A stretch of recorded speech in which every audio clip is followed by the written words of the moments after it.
ইসলামী bank news top 10।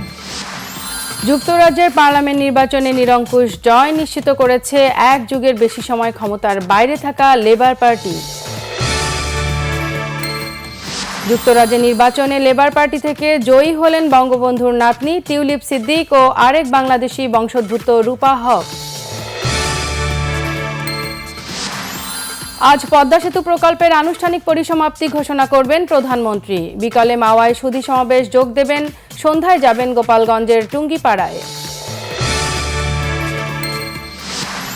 দিনাজপুরের পাঁচবাড়িতে বাস ট্রাকের মুখোমুখি সংঘর্ষে ৫ জন নিহত, আহত ২৮ জন। টানা ভারী বর্ষণ ও উজানের পাহাড়ি ঢলে গাইবান্ধার বাঁধ ভেঙে নতুন নতুন এলাকা প্লাবিত হয়েছে। জামালপুর ও কুড়িগ্রামের বন্যা পরিস্থিতি অপরিবর্তিত।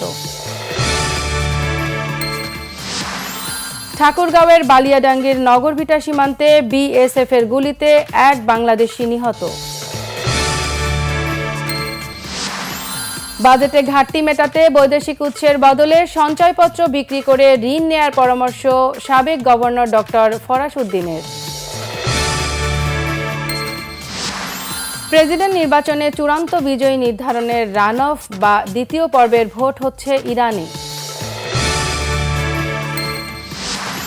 ইকুয়েডরকে ট্রাইব্রেকারে হারিয়ে কোপার সেমিফাইনালে আর্জেন্টিনা।